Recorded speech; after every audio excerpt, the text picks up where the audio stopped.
नमस्कार दोस्तों, कैसे हैं आप सब। उम्मीद करता हूँ आप सभी लोग बहुत ही अच्छे होंगे। एक बार की बात है, एक गांव था। उस गांव में एक बहुत पुराना कुआं हुआ करता था।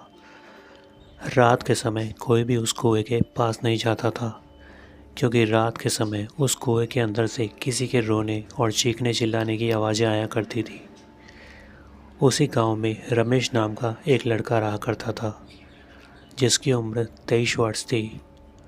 रमेश भूत प्रेत की बातों पर बिल्कुल भी विश्वास नहीं करता था। उसे गांव वालों की बातें झूठ लगती थी। उसे लगता था ये सब पागल बना रहे हैं। एक दिन वो प्लान बनाता है कि आज रात मैं खुद उस कुएं के पास जाकर देखूंगा कि आखिर इस कुएं के अंदर क्या गड़बड़ है। उस दिन अमावस की रात थी। रात के 3 बज रहे थे। उस वक्त गांव के सभी लोग सो रहे थे। तब रमेश चुपके से एक लालटेन लेकर उस कुएं के पास गया और उस कुएं के अंदर झांक कर देखने लगा। तभी पीछे से एक बूढ़ी औरत रमेश के पास आकर खड़ी हो गई और उसने धीरे से अपना हाथ रमेश के कंधे पर रखा।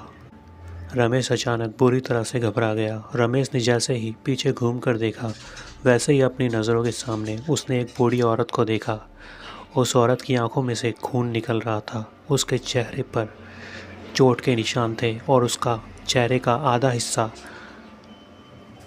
जला हुआ था, जिसमें से थोड़ा सा मांस उखड़ा हुआ था। रमेश उस औरत को देखकर इतना ज़्यादा डर चुका था कि वो वहाँ से भागने के लिए अपने हाथ पैर तक नहीं हिला पा रहा था, मानो जैसे किसी ने उसके हाथ पैरों को वहीं जमा दिया हो।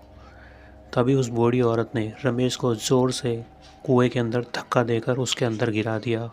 रमेश उस कुएं के अंदर गिरने के बाद बहुत देर तक चीखता चिल्लाता रहा, लेकिन उसे बचाने कोई भी नहीं आया।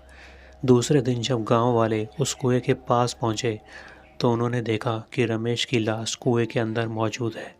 उसके बाद 2-3 लोगों ने मिलकर रमेश की लाश को रस्सी से बांधकर कुएं से बाहर निकाला और उसे पोस्टमार्टम के लिए भेज दिया। उसके बाद जब पोस्टमार्टम की रिपोर्ट आई तो उसमें पता लगा कि रमेश ने आत्महत्या की थी, ना कि किसी ने उसे मारा था। लेकिन इसकी असली वजह क्या थी, ये तो आप जान ही चुके हो। तो चलो आज की कहानी को यहीं ख़त्म करते हैं। उम्मीद करता हूँ वीडियो आपको अच्छी लगी होगी।